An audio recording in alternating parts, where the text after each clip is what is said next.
I had the pleasure recently of reading the Pac-Man Dossier, a free online book by Jamie Pittman. It's an exhaustively complete treatise into the core design elements of Pac-Man, the game published by Namco in 1980, which would go on to become a permanent symbol of a particular slice of time and culture. The book gave me, for the first time, a deep understanding of this game's design, even though, long ago, the game had a profound impact on my life. As a young child, I was obsessed with Pac-Man. Now, I don't use that term lightly. I thought about Pac-Man all the time. I thought about Pac-Man with the passion and frequency that a born-again Christian might think about Jesus. I would witness to my friends and family about Pac-Man unceasingly, boring them to tears. In retrospect, this is a little odd because I didn't play it very much, but I did study the scripture.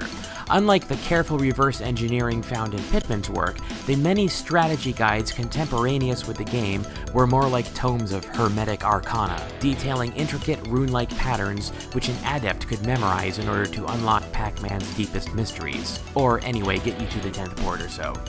It did this with no solid notion of the game's underlying logic, which seemed as inscrutable to the book's authors as it did to me. This only deepened my reverence and awe towards the game. I would write my own stories as well, always trying to bring Pac-Man into games of pretend with my friends, no matter the context or how carefully they had set up their Death Star playset. This isn't to say that my friends didn't already know about Pac-Man. Indeed, all my peers at school thought that they loved Pac-Man. But here's the thing, they were all wrong. See, my notion of the game came from arcade culture, whereas all the kids at school mostly knew it because of its port to the Atari VCS home system. I didn't have an Atari, which made me an outlier amongst my peers. My parents were reluctant to get me a mere game system. Sensing the way the winds were blowing, they wanted to cultivate me into a marketable computer programmer and worried that exposure to a dedicated game system would stunt my development. However, they would leave me to play in arcades and game rooms whenever they had to run errands, and I could stay put in them for hours, watching people play or just staring at attract screens. And Pac-Man was always my favorite to watch. But the arcade was the domain of older kids and young adults. Here too, I was an outlier.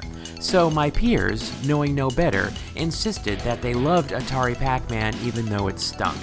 And it really did stink. I mean, look at this. This is what happens when you rush development in time for Christmas. In this case, you ship a game based on an unfinished prototype with all of 6 weeks' work put into it. Atari Pac-Man was actually a financial disaster and the first shoe to drop in what would eventually become the 1983 video game crash, but that's another story. I recall at least one instance when one of my fellow third graders pointed out that the artwork on my Pac-Man Trapper Keeper, which I prized for its accuracy, was all wrong. But whenever I tried to correct any of my friends on these matters, I would just get punched in the nuts or whatever. Such was how I suffered, alone, for my knowledge. So what was it that captivated me about this game? My money is on the ghosts. Pac-Man's Attract mode famously features a Dramatis Personae screen that gives names and personality summaries to your 4 adversaries, suggesting that each has a mind of its own. More subtle characterization can be found in their eyes.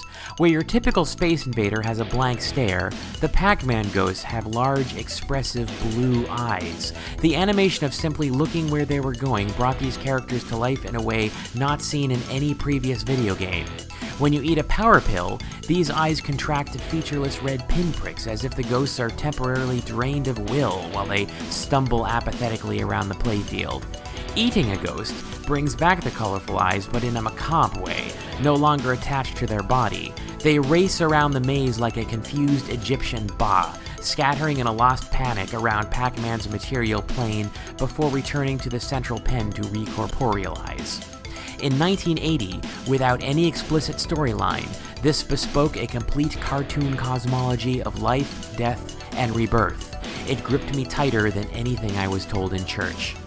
30 years later, the Pac-Man Dossier invites us back for another look, lifting aside the curtain and showing us how the gears work. We learn that the ghost's distinct personalities come from each one following a different single rule about how to react to the player. When all these rules act in concert, they not only prevent the ghosts from simply clumping together into the same path, but they give the impression that they're conspiring to surround you. While it's been a long time since I've lived in Pac-Man's cosmos, to unexpectedly come across the details of its inner workings and the elegant genius that went into its design lets me appreciate the game all over again from a new angle. Though it's no longer a source of awe, the game has found a way to continue to speak to me now as an adult and a peer, even though it needs to do so through exegeses like Pittman's book. I find something holy in that. This has been another installment of Jmac's Arcade. For more information, show archives, or to subscribe, visit arcade.jmac.org.